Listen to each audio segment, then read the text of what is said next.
Então, boa noite a todos, mais uma vez. Vou compartilhar minha tela aqui, do slide onde a gente parou. Deixa eu voltar só para a gente mostrar o que a gente já falou na aula passada, né? Na aula passada, a gente começou a falar de tronco encefálico, né? Tronco encefálico, parte já do encéfalo, né? A parte mais inferior do encéfalo, mostramos onde fica. E aí dividimos ele em mesencéfalo, glote e bulbo. E aí começamos a falar de cada uma dessas três regiões, o que a gente encontra de mais interessante na região anterior e na região posterior do bulbo, depois da ponte, depois do mesencéfalo. Eram todas estruturas externas desses órgãos, né? Depois disso, a gente começou a mencionar sobre a estrutura interna, falar sobre a substância cinzenta, a substância branca, não tem mais aquela divisão de H medular, não tem mais um aglomerado de substância cinzenta e um aglomerado de substância branca. A substância cinzenta está agrupada em núcleos envoltos por substância branca, então, já bem diferente, é mais complicado. E aí a gente dividiu a substância cinzenta em homóloga e própria. Na aula passada, a gente terminou de falar sobre a substância homóloga. A substância cinzenta homóloga é aquela que recebe esse nome porque os núcleos têm funções, e muitas vezes até nomes, homólogos aos nervos cranianos que se emergem, né, do tronco encefálico. Então, tirando o nervo 1 e 2, todos os outros, o nervo oculomotor, tem um núcleo do oculomotor, e por aí vai. Todos os outros 10 nervos cranianos têm um ou mais de um núcleo correspondente, homólogo a ele, a sua função no tronco encefálico. E paramos nesse slide, quando a gente ia falar da substância cinzenta própria do tronco encefálico ou núcleos próprios do tronco encefálico. O que são eles? São núcleos que a gente já sabe o que é, então corpos neuronais, substância cinzenta, envolta por substância branca. Então, a gente já viu núcleos homólogos, que tem a ver com os nervos cranianos, os nervos que emergem do tronco encefálico, e vamos ver que não existe só isso no tronco encefálico, existem também outros núcleos que não têm diretamente a ver com aqueles nervos cranianos, né? Não vamos ver todos, vamos ver só alguns, só os mais importantes, e também não vamos nos aprofundar muito em cada um deles. Por isso, o restante da aula aqui vai ser bem curtinha. A parte mais legal vai ser o seminário depois da Gabriela. Então, primeiro que a gente vai ver é o núcleo rubro, né? Núcleo rubro, quem é flamenguista aí, acho que perdeu ontem, eu não acompanhei, mas eu vi umas gritarias aqui. Eu acho que o Flamengo estava ganhando e depois perdeu no final. Então, quem é flamenguista diz que é rubro-negro. O rubro já sabe que é vermelho, né? Por que esse núcleo, então, é núcleo vermelho? Porque na peça fresca, quando a gente tira o encéfalo, e ainda com o cérebro, com o encéfalo fresco, com o tronco encefalo fresco, a gente faz uns cortes nele para ver, a gente começa a perceber que tem umas regiões, né, duas regiões especificamente, uma do lado direito, outra do lado esquerdo, que são bem avermelhadinhas, bem rosadas, e aí deu-se o nome dessas regiões de núcleo rubro. Tá? Isso a gente vê na peça fresca, na peça cadavérica fixada, a gente já não percebe essa diferença de coloração, mas o nome clássico ficou, né? Então, está bem aqui, é fácil da gente perceber, o núcleo rubro está em vermelho aqui nesse esquema, né? Fica lá no mesencéfalo, lá na região mais superior do tronco encefálico. E o que é esse núcleo rubro? São aglomerados de corpos neuronais que participam do controle motor, né? Então, esses neurônios, eles têm funções motoras. Tá? As aferências dele, lembra que a gente falou que a aferência, até então, né, quando a gente estava estudando o medula espinal, a aferência era aquelas informações sensitivas e eferência eram aquelas informações motoras. né, que estavam saindo da medula espinal motora, estavam entrando na medula espinal as sensitivas. E a gente falou, ó, não confundam aferência com sensitiva e eferência com motora, porque isso é válido para a medula espinal, só que mais para frente já não vai ser válida essa premissa. A gente agora vai ver o que é aferência mesmo, o que é eferência. Tá? Aferência é quando eu estou falando de mim, eu sou o Diogo, né? Estou aqui. Tá? Aferências, minhas aferências financeiras são o dinheiro que está entrando. Então, o que eu recebo da UERJ, eu posso dizer que é uma aferência financeira. Tá? A UERJ acha que o Diogo é uma eferência financeira, porque ela paga o Diogo. Né? Eu não pago nada para a UERJ é que me paga. Então, não sei se vocês conseguiram entender aí esse conceito de aferência e eferência. Primeiro, você tem que estabelecer o ponto de vista. Né? Então, do ponto de vista do Diogo, a UERJ me manda dinheiro, ou me manda, aí no caso, voltando aqui, né, para o sistema neurocentral, uma determinada região que eu estou estabelecendo como ponto de vista ali, né, e regiões que enviam informações para essa região específica. Então, no caso do núcleo rubro, as aferências são regiões, né, ou são informações que vêm de outras regiões para o núcleo rubro. E eferências são informações que saem do núcleo rubro, que o núcleo rubro envia para outras regiões. Ficou claro isso? Ou eu enrolei e não expliquei? Se ninguém se manifestar, é matéria dada, vou cobrar na prova, hein? Eu vou entender que todo mundo entendeu. Não é assim? Então tá. Então as aferências... calma aí, tem chat aqui. Claríssima, Camila. Beleza. Vou cobrar, então, na prova da Camila. Só. Os outros não falaram nada. Então, só para a Camila vai ter questão específica. Então, as aferências do núcleo rubro, conhecidas, nem tudo a gente conhece, né? Mas as conhecidas, as aferências do núcleo rubro, são do cerebelo e o córtex motor. Córtex motor, não é que tem um córtex que é motor, que consome... A Camila já fez, vai fazer de novo. Fica tranquilo. Aí a gente vai ficar brincando aqui. Então, vem do cerebelo e do córtex. O córtex motor não é uma máquina, não. Isso aqui é uma região do córtex cerebral que a gente sabe que está relacionada a funções motoras. O cerebelo é um órgão que a gente ainda vai estudar, vai ter uma aula sobre o cerebelo, mas as funções que a gente principalmente associa ao cerebelo são funções motoras, a coordenação motora. Então, a gente está vendo aqui que tem duas regiões aí com funções motoras muito conhecidas, o cerebelo e o córtex motor, que mandam informações para o núcleo rubro. Que tipo de informação ele manda? Ele manda como é que está o preço do petróleo? Não, né? Ele manda informações motoras, ele manda ordens, né, para que alguma coisa se mexa. E o núcleo rubro, quais são as referências? Para onde ele envia informações? Ele envia informações principalmente para o núcleo olivar inferior. Tá?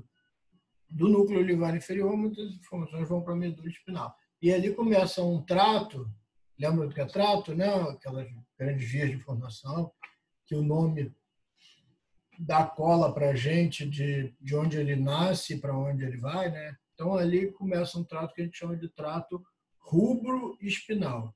Significa que ele começa no núcleo rubro e vai para a medula espinal. É um trato descendente, logo um trato motor, né? Então, isso fica bem claro, deixa bem claro para a gente que o núcleo rubro tem funções motoras associadas a ele, é controle da motricidade. Substância negra ou substância nigra é um outro núcleo, começou com o nome de substância, mas não se enganem, é um núcleo que a gente chama com esse nome diferente, tá? Que a gente chama de negra ou nigra, vocês vão ver em alguns núcleos, em alguns livros sendo chamada de substância nigra, né? Porque tem neurônios ali que acabam ficando mais escurecidos porque tem depósitos de melanina. Melanina, todo brasileiro, todo mundo não, né? Mas todo brasileiro sabe que tem melanina, né? Acho que quase todo brasileiro aí é rico em melanina, tal, tal, tal. É a melanina cutânea, né? Os melanócitos cutâneos, produtores de melanina, que dá esse pigmento enegrecido na nossa pele. Uns mais, outros menos, né?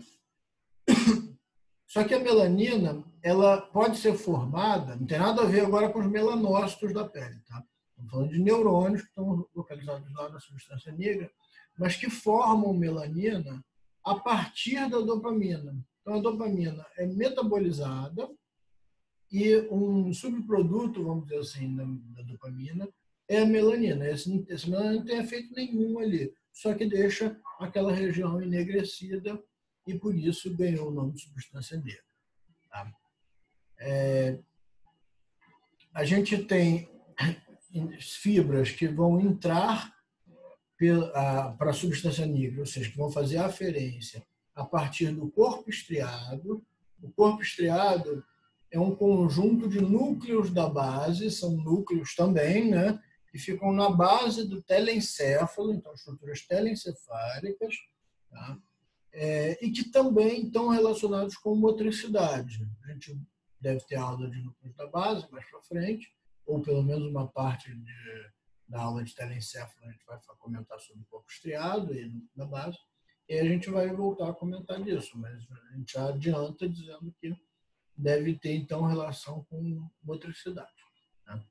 E a substância negra envia informações ou faz referências, de novo com o corpo estriado, então recebe informações do corpo estriado e devolve essas informações. Só que lembra, isso não é um espelho, tá?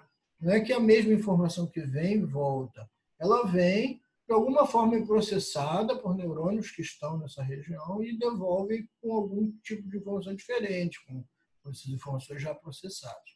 E envia informações além do corpo estriado, envia informações para o tálamo, que é uma estrutura diencefálica que está relacionada com inúmeras funções, também funções motoras, mas outras também, e com o colículo superior. Lembra, a gente comentou do colículo superior na aula passada, quando a gente falou das estruturas mesencefálicas posteriores, tinha um colículo superior e um colículo inferior, colículo superior relacionado com visão e inferior relacionado com audição, né? E aqui, você, mas o que tem a ver então com a visão? A visão é só sensitiva, o que tem a ver isso?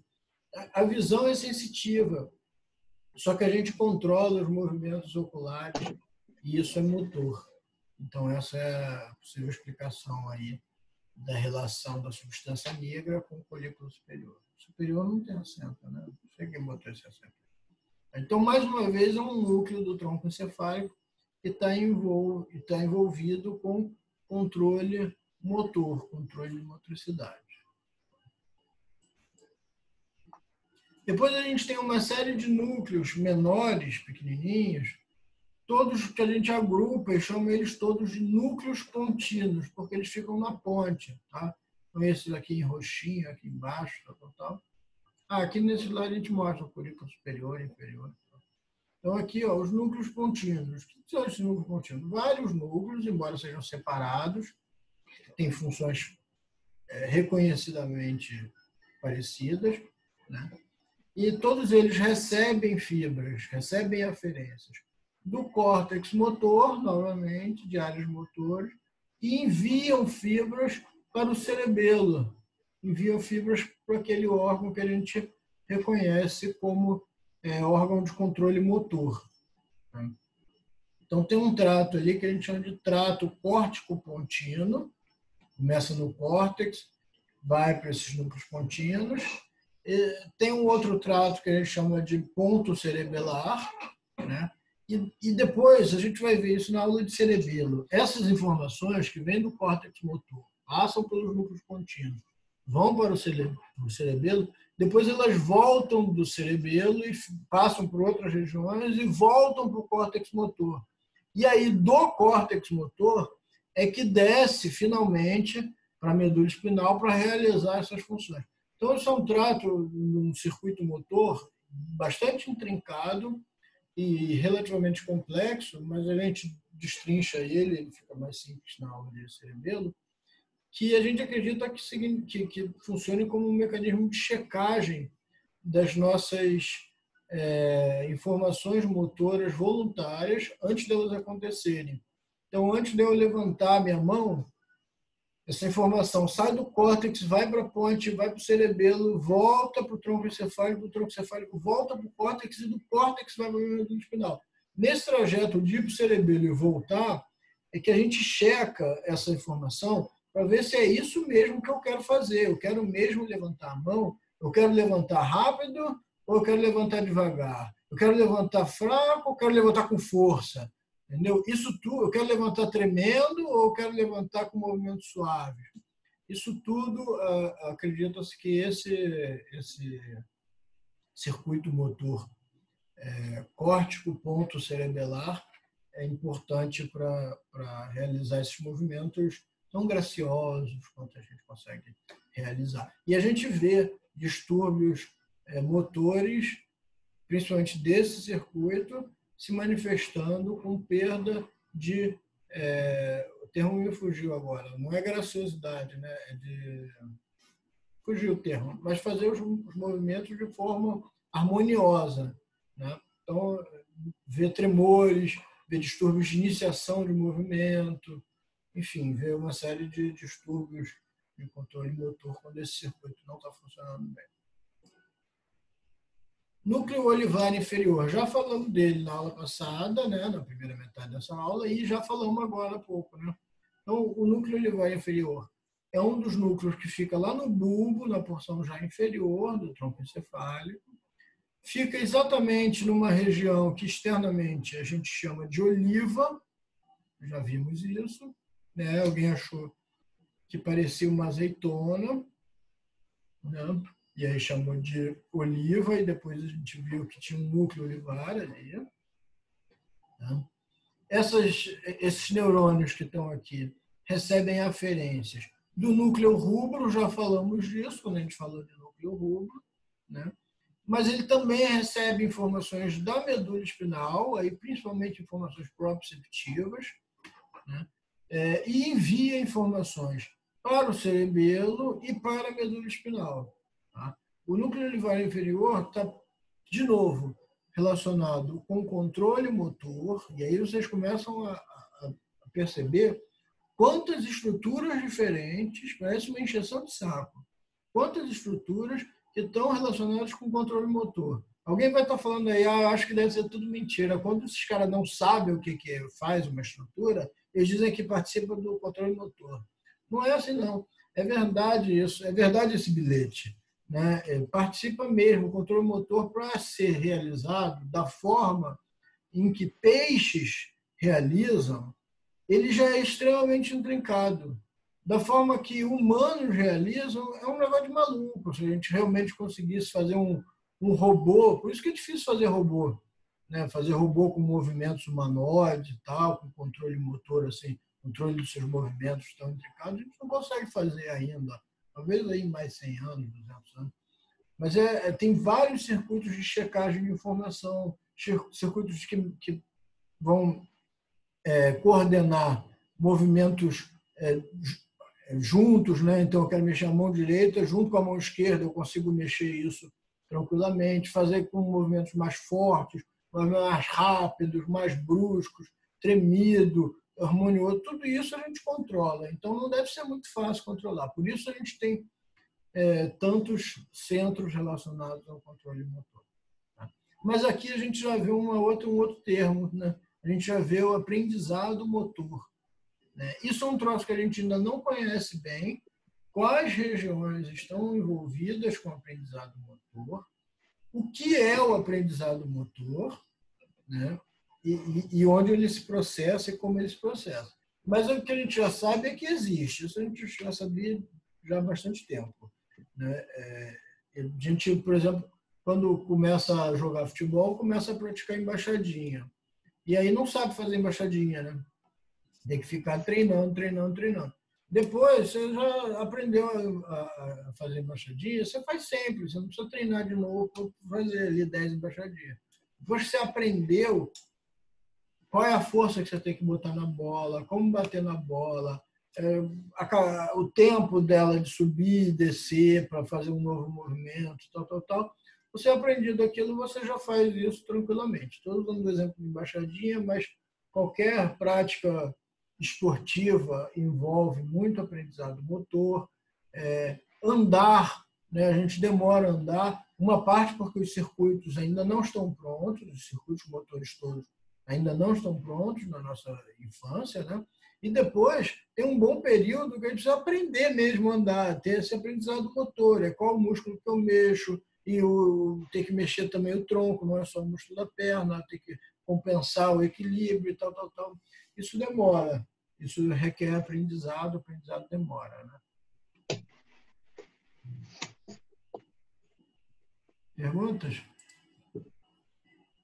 Estamos acabando. Os últimos 2 núcleos que a gente vai mencionar são os núcleos grácil e cuneiforme, né? São pares também, né? Então, tem 2 grácil, aí fala gráceis, né? Eu acho. E 2 cuneiformes, um direito e um esquerdo.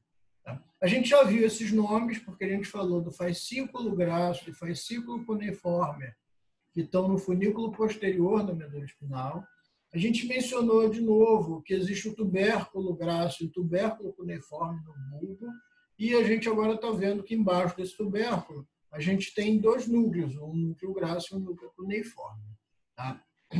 Esses núcleos recebem aferências da medula espinal, ou seja, estamos vendo aí o primeiro núcleo do tronco encefálico, primeiro e último que a gente vai ver, sensitivos, né, relacionados à sensibilidade. Então, são informações sensitivas que foram para a medula espinal, da medula espinal ascenderam no trato ascendente da medula espinal e que vão fazer sinapse aí com neurônios localizados nesses núcleos aí do tronco encefálico. Tá? De lá, essas informações são processadas e são enviadas para o tálamo, que a gente já mencionou, é uma estrutura de encefálico, uma parte de encéfalo, a gente vai falar mais dele na aula de encéfalo. Tá? Essas informações vão lá pelo lemnisco medial, a gente chegou a comentar rapidamente sobre o lemnisco medial, acho que na aula passada, mas isso não é tão importante para a gente. Tá? O que é importante para a gente é saber que tipo de informação é.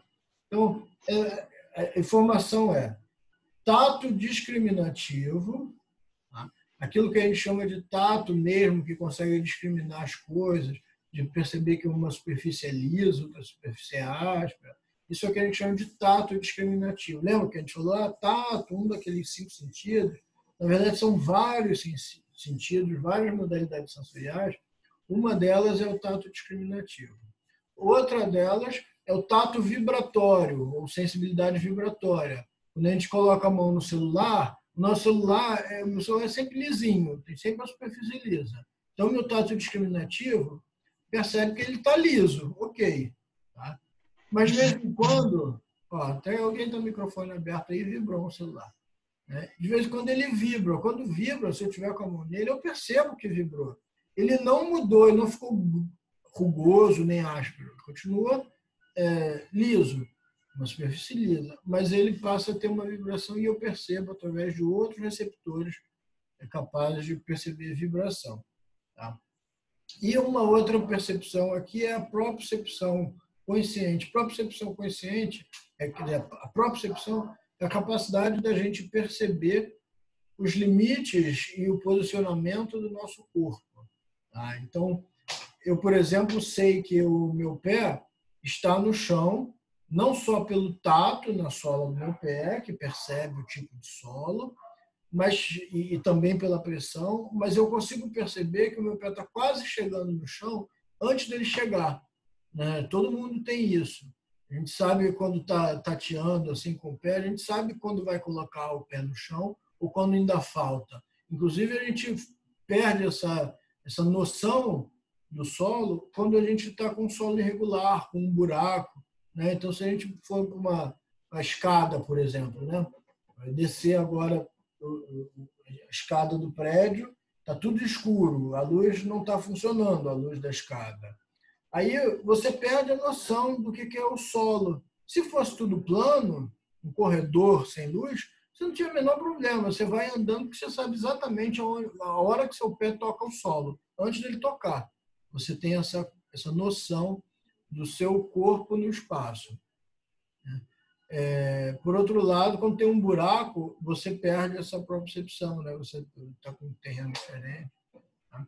Existem outras formas de a gente avaliar a propriocepção. Uma coisa bem comum de propriocepção é que a gente nunca apoia ou nunca bota peso na nossa mão nas unhas, né? Então, se eu tiver aqui uma mesa, tá? Aqui é a superfície da mesa, e eu vou apoiar a minha mão, quando a gente cai, por exemplo, a gente sempre cai com a mão assim. A gente sempre apoia a palma da nossa mão, que tem uma pele mais grossa, enfim, tem uma série de proteções que essa superfície não tem.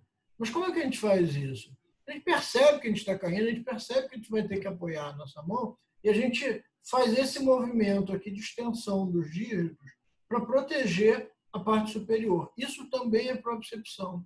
Isso, inclusive, é explorado no exame neurológico, quando você coloca, aí principalmente no pé, né, a pessoa que tem déficit de propriocepção, geralmente por lesão medular, você bota os dedos para baixo assim, e numa pessoa normal, imediatamente você vira os dedos para cima para apoiar a sola do pé. E numa pessoa com déficit de propriocepção, ela perde esse controle que é até inconsciente. Qual a diferença da propriocepção consciente e da inconsciente? Exatamente, do ponto de vista funcional, se a gente tem consciência disso, né, ou não. Então, por exemplo, a gente tem consciência de onde está o solo, né, quando a gente está andando. A gente vai lá e sabe que é uma superfície plana, a gente está vendo, ou a gente já conhece aquele lugar, sabe que ali tem uma superfície plana, e a gente conscientemente já vai saber antes do nosso pé tocar o chão. Tá? E inconsciente, como é que é? Esse movimento aqui é inconsciente. Esse movimento da gente estender os dígitos, ele é sempre inconsciente. A gente faz ele de forma involuntária para nos proteger. Né? Do ponto de vista, isso é do ponto de vista funcional. Do ponto de vista morfológico, a gente já falou aí algumas aulas atrás. As informações conscientes, inclusive propriocepção consciente, são aquelas que vão até o córtex cerebral. E as inconscientes podem ir ou não, tá? Algumas vias são conscientes ou inconscientes, a gente já mencionou disso, né? Principalmente dos músculos da respiração, é um exemplo clássico, de vias que são involuntárias ou voluntárias. A gente vai estar sempre funcionando de forma involuntária, mas a gente voluntariamente pode manipular isso. Algumas vias de propriocepção também são sempre inconscientes, por exemplo, essa de proteção dos dígitos, mas se eu quiser conscientemente, eu posso encostar minha mão e ficar assim. Tudo bem, conscientemente eu posso fazer isso. Né? Mas inconscientemente, se eu sempre cair, eu vou cair e vou estender meus dígitos. Beleza? Consegui explicar, Bárbara?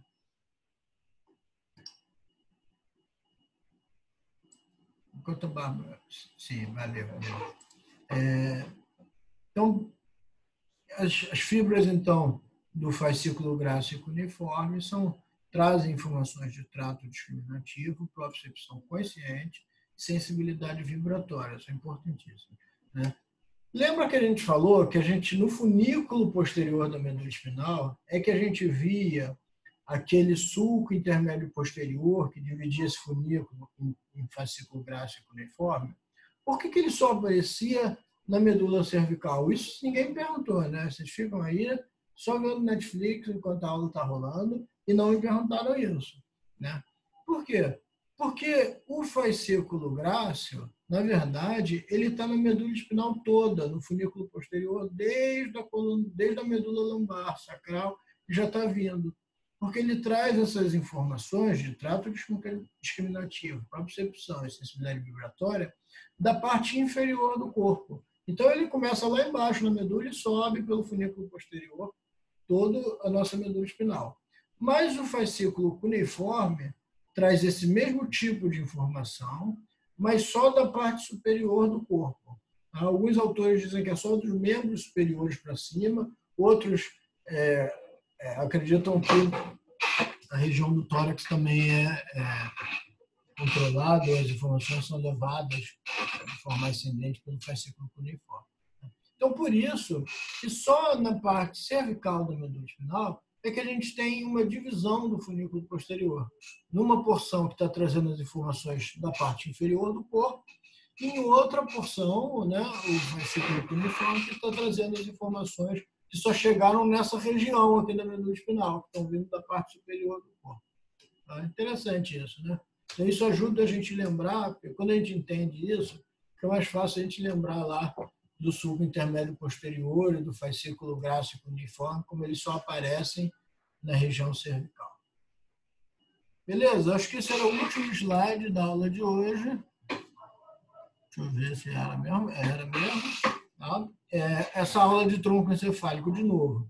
Uma parte, a parte principalmente de macroscopia e tal, fica no capítulo 3, aquele capítulo mais geralzão, que fala não só do tronco encefálico, mas começa a falar de líquor, meninges, aí fala de medula, tronco encefálico, vai falar de todos os órgãos aí.